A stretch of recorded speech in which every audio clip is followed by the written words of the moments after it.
Hi everyone, and welcome back to the channel. Today, we're diving into an important and fascinating topic, puberty.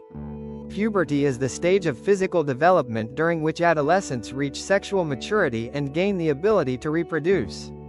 It usually begins between ages 8 and 13 in females and 9 and 14 in males.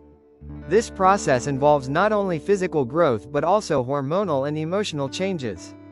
Key physical changes include breast development in females, thelarche, growth of pubic hair, pubarche, genital development in males, voice deepening, rapid height increase, and the onset of menstruation, menarche. Puberty progresses through 5 Tanner stages, starting from the prepubertal phase and continuing to full sexual maturity. Puberty involves 2 major systems, the reproductive system and the endocrine system. Key organs such as the hypothalamus, pituitary gland, adrenal glands, ovaries, and testes release hormones that drive the changes of this stage. These hormones influence nearly every system in the body, leading to both internal and visible transformations. Neurons in the hypothalamus that produce gonadotropin-releasing hormone, GnRH, are responsible for triggering the onset of puberty. Their pulsatile release of GnRH initiates the physiological changes that occur during this stage. GnRH then stimulates the gonadotropic cells of the anterior pituitary gland to secrete luteinizing hormone, LH, and follicle-stimulating hormone, FSH. These hormones act on the Leydig and Sertoli cells in the testes to regulate male reproductive function. FSH and LH also stimulates the growth and maturation of ovarian follicles and trigger ovulation in female, which in turns causing the release of estradiol and progesterone. During puberty, the skeletal system grows, muscles develop, and the circulatory and respiratory systems undergo rapid expansion. In female, rising levels of estrogen and testosterone act on receptors in the limbic system, fueling the sex drive while also contributing to greater emotional sensitivity and impulsivity. Let's take a closer look on a few changes specifically happen in males. In boys, the earliest sign of puberty is usually an increase in testicular size. This growth results from the development of the seminiferous tubules. During puberty, luteinizing hormone, LH, stimulates Leydig cells to produce testosterone, while follicle-stimulating hormone, FSH, promotes sperm production by Sertoli cells. Boys typically experience their first ejaculation about a year after testicular growth begins. However, this first ejaculation does not necessarily indicate fertility, which is usually achieved about a year later. The growth of pubic hair at the base of the penis usually occurs alongside testicular enlargement. At first, the hairs are fine, straight, and light in color, but as puberty advances, they become darker, curlier, and thicker. About 2 years after pubarche begins, hair growth typically extends to the underarms, chest, and face. Penile growth follows testicular enlargement.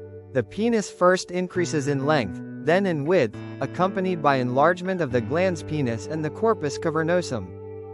The adolescent growth spurt is driven by the rising levels of sex steroids that stimulates the release of growth hormone, which in turn increases insulin-like growth factor 1, IGF-1, production.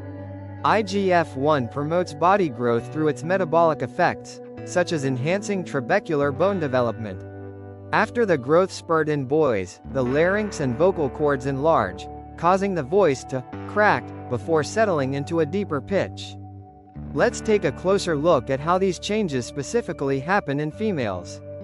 Thelarche, or the onset of breast development, is typically the first visible sign of puberty in females, occurring around ages 9 to 10. This process is primarily driven by hormonal changes. Rising estrogen levels stimulate the growth of the lactiferous duct system and deposition of fat in the breast, giving it its size and shape, while progesterone promotes the proliferation of lobular alveoli at the ends of these ducts. Approximately 6 months after thelarche, pubarche, the development of pubic hair usually begins. Initially, pubic hair appears fine, light, and sparse but progressively becomes darker, coarser, and denser throughout puberty. About 2 years after pubarche, axillary hair growth commences. representing another secondary sexual characteristic influenced by testosterone. Menarche, the onset of menstruation, is a major milestone in female puberty and results from rising levels of follicle-stimulating hormone, FSH, and luteinizing hormone, LH. It typically occurs at an average age of approximately 13 years. During puberty, cyclic fluctuations in plasma estradiol lead to alternating proliferation and regression of the endometrial lining until sufficient growth is achieved. Subsequent estrogen withdrawal then triggers the first menstrual bleeding. Plasma progesterone levels remain low until after menarche, when ovulation begins to occur.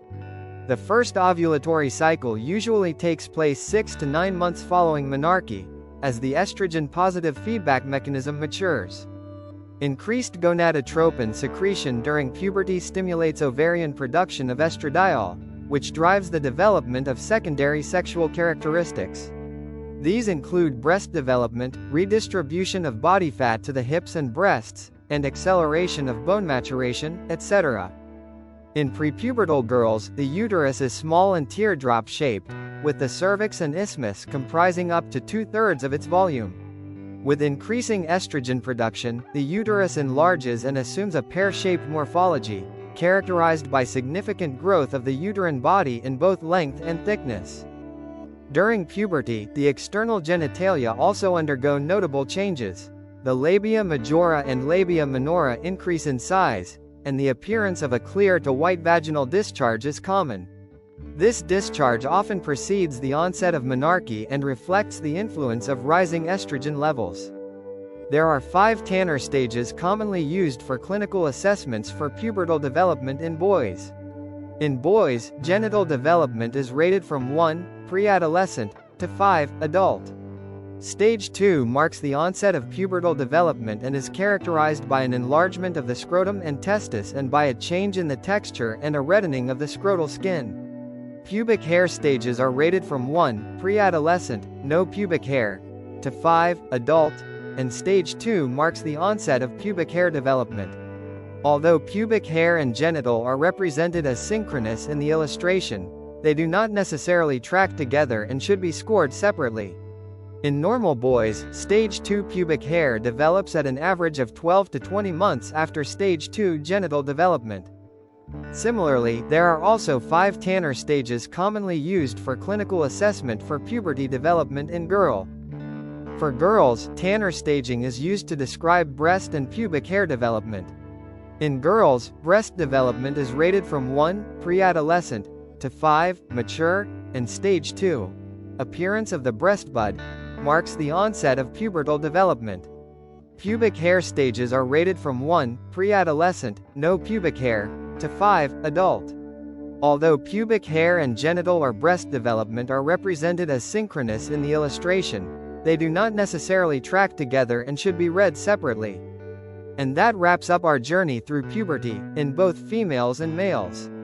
We've seen that puberty isn't just one big event, but a gradual, well-coordinated process guided by hormones.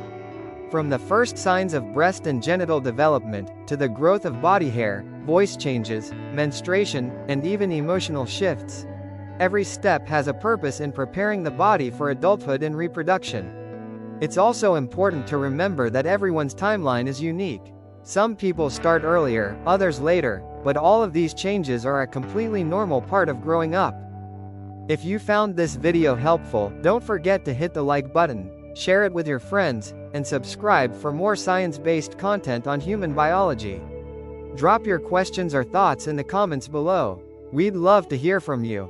Thanks for watching. Keep questioning, keep exploring, and never stop being curious about the science of life.